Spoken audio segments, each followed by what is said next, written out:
श्रीमन नारायण नारायण नारायण। अब यहाँ पे शरीर कोई भी शरीर हो सकता है, उसकी चर्चा कर रहे हैं। हाँ। आज एक पत्थर का टुकड़ा भी एक शरीर है, ठीक। तो अब उस शरीर के साथ या उस पत्थर के टुकड़े के साथ हम तीन संबंध पे विचार कर रहे हैं। तो या तो मेरा है या उसका, यानी किसी जिसको हम नहीं देख पा रहे, जिसको हम नहीं जानते, उसका में वो भाव है मेरा, बिल्कुल बिल्कुल, जो हमारे सामने हमारे समक्ष नहीं है।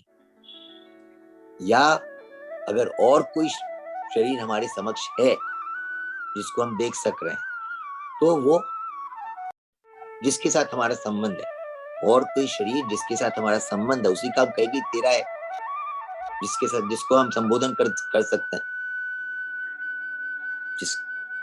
जिसका हम संबोधन कर सकते हैं, उसके आधार पर हम कह सकते हैं कि शरीर तेरा है। हाँ। अगर कोई और सत्ता हमारे सामने नहीं है तो हम कहेंगे शरीर उसका है, ये हाँ, शरीर वो है।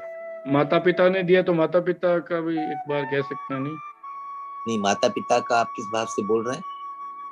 नहीं, शरीर तो उनका ही दिया हुआ है ना अपने को, उनके रजवीरे से अभी तो अभी अभी अभी अभी मेरे को किसी ने शरीर दिया नहीं है। अच्छा वो अभी अलग बात बने, वो अलग विषय, अलग दृष्टिकोण है। अच्छा। अभी शरीर से मैं अलग हूँ, मैं और शरीर दो चीज हो गए। हाँ, वो तो मान रहे दो तो अलग। तो अब उसमें मैं संबंध की चर्चा कर रहे हैं कि शरीर के साथ मेरा संबंध क्या है, ये शरीर के साथ मुझे कैसा संबंध जोड़ना है। शरीर के साथ मैं मेरे का जोड़ सकता हूँ, अगर और कोई मेरे सन्मुख है तो मैं तेरे का जोड़ सकता हूँ, या अगर और कोई भी नहीं है तो मैं किसी अनजान का शरीर मान सकता हूँ।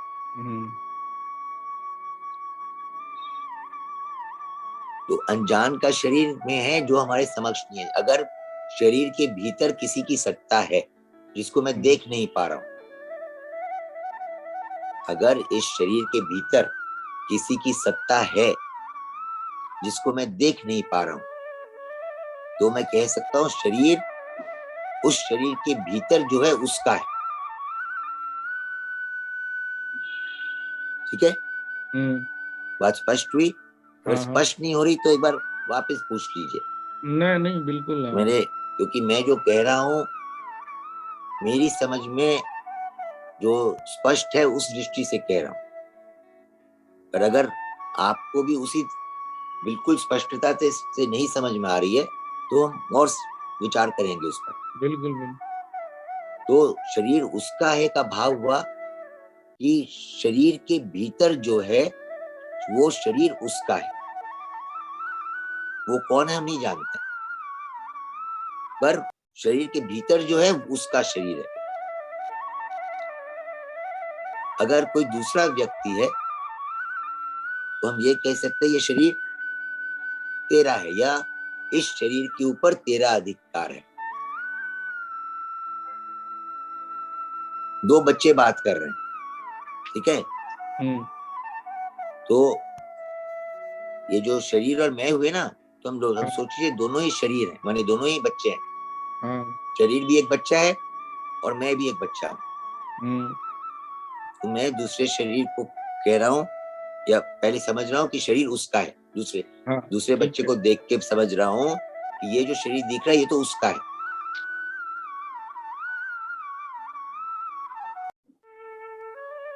शरीर तेरा होगा कैसे है कि उस शरीर के ऊपर किसी दूसरे का अगर अधिकार है, तो शरीर जैसे माता पिता का शरीर है, माता पिता को कहेंगे शरीर तेरा है, शरीर के ऊपर जिसका अधिकार है शरीर उसका है। तो अभी दूसरे शरीर के ऊपर किसका अधिकार है? बोलिए रमेश जी। उसका ही है जिसका शरीर है। तो जिसका शरीर है तो शरीर के भीतर जो है उसका है, हाँ, उसकी शरीर के बाहर जो है उसका है। नहीं, शरीर के अंदर जिसकी सत्ता है उसी का है।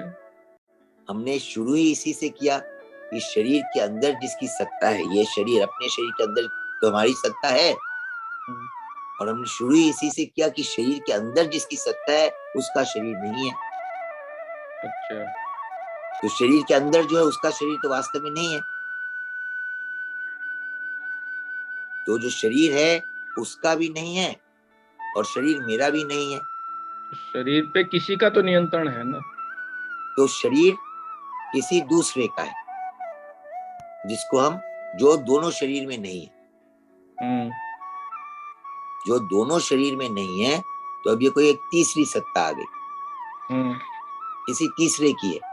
हाँ हाँ। अब वो तीसरा कौन है जिसको हम जानते नहीं है अभी। ठीक है, तो अब जब बच्चे बात कर रहे हैं तो फिर ये तो समझ में आएगा ना, हाँ ठीक बात है, शरीर मेरा भी नहीं है, शरीर तेरा भी नहीं है, तो शरीर किसी तीसरे का है। बिल्कुल स्पष्ट है। हाँ। वो तीसरा कौन है हम पूछेंगे, तब दो बच्चे तो ये पूछेंगे तीसरा कौन है। हाँ। तो बच्चा क्या बोलेगा, अरे शरीर को किसने बनाया, उसका होगा। जिसने शरीर को बनाया फिर शरीर उसका होगा। जब अपना नहीं है, जब हम शरीर नहीं है, तो शरीर जिसने बनाया शरीर उसका है। तो शरीर को किसने बनाया, माता पिता ने बनाया। तो माता पिता से मिल के बना। तो इस शरीर के ऊपर दो का आधिपत्य है कि एक का आधिपत्य है। इस शरीर का मालिक एक है कि दो है। अगला प्रश्न बच्चा यही पूछेगा कि एक शरीर दो जन से मिलकर बने, इस शरीर के मालिक दो हैं कि एक है। बच्चे की दृष्टि में क्या उत्तर है, एक है कि दो? वो तो दो का ही होगा, दो का ही बताएगा। ठीक।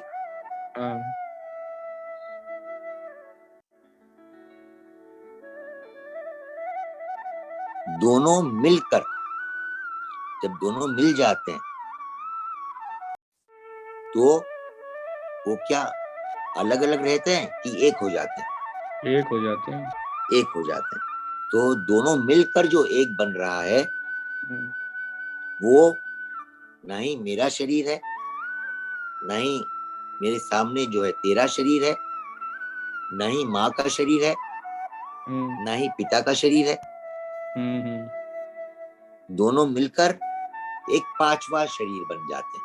पांचवा शरीर बन जाते, दोनों मिलकर एक पांचवा शरीर बन जाते हैं। तो इसलिए जब बच्चा गिनती शुरू करता है, वो कैसे अब शुरू करेगा, एक मैं, एक तू, एक मैं और एक तू कितने हुए, दो हुए। हाँ दो। एक और एक माँ, एक पिता, चार हो। दो और दो चार, चार हुए। और दो और दो चार है कि दो और दो पांच है? जब माँ बाप एक हो गए तो ये पांचवा होगा। हाँ, रिजल्ट में पांच होंगे। तो दो और दो का रिजल्ट क्या होना चाहिए,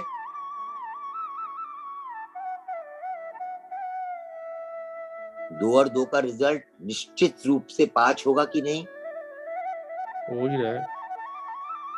अगर दो और दो का रिजल्ट हम चार बोलेंगे तो फिर तो चारों अलग अलग होना पड़ेगा। और चारों अगर अलग अलग हैं तो जो हमारे ऊपर नियम लागू हो रहे हैं कि मैं ये शरीर नहीं हूं, मैं दूसरा बच्चा भी ये शरीर नहीं है, ठीक उसी प्रकार माँ भी ये शरीर नहीं है, पिता भी ये शरीर नहीं है। हाँ। तो फिर हम चार अलग अलग शरीर हो गए। जब इस शरीर के मालिक ये दो एक बन के हो रहे हैं, तो ये जो तीसरा बन रहा है ये तो पांचवा बनना पड़ेगा ना।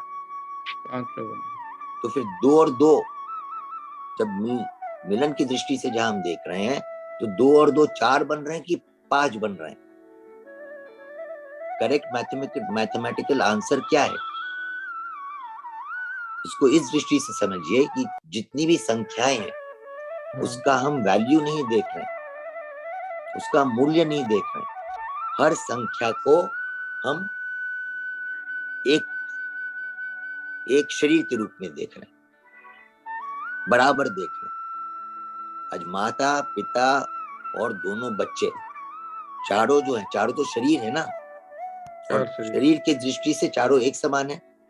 हाँ बिल्कुल, कोई भेदभाव नहीं है, कोई ज्यादा मूल्य या कम मूल्य नहीं है।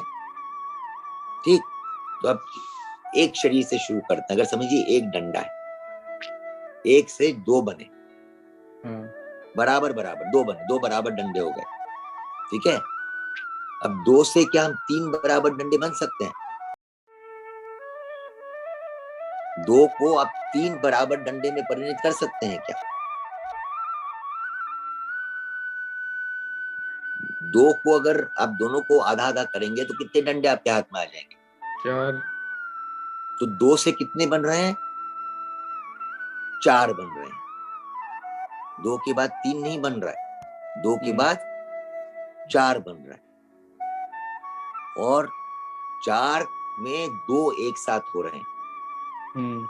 दोनों जब एक बराबर है तो एक बराबर रूप में ही मिल सकते हैं। तो फिर हमारे पास कितने डंडे रहे? अगर दो एक साथ मिल गए तो कितने डंडे रहे? 3 डंडे रहे। 3 एक बराबर के डंडे हुए जब दो मिलते हैं। अगर दो नहीं मिलेंगे तो 3 बराबर के डंडे नहीं हो सकता, नहीं हो सकता। तो 1 2 4 3 गिनती का क्रम जो हमारा आया, बराबर गिनती का जो क्रम अगर हम चलेंगे तो 1 2 4 3। हमने गिनती का क्रम हमने क्या सीखा हुआ है? 1 2 3 4। तो हमारी गणित भी गड़बड़ हो गई और हमारी गिनती का क्रम भी गड़बड़ हो गया। आज मैं बिल्कुल मूल पढ़ाई की दृष्टि से विचार कर रहा हूं, जहां पे हम उसका प्रयोग हम नहीं जानते। प्रयोग में जैसे हम सीखे हैं, जैसे सिखाया हुआ है, 2 और 2 4 ही है, 1 2 3 4 ही सही क्रम है, वो उसका प्रयोग है। हमने उन संख्याओं का प्रयोग, अभी हम उन संख्याओं का प्रयोग किस कारण से कर रहे हैं, उस प्रयोग में हमने इस तरह से प्रयोग किया है और हम आगे बढ़ते गए। परंतु तत्व की दृष्टि से अगर हम विचार करेंगे तो सही क्रम है 1 2 4 3। श्रीमन नारायण नारायण नारायण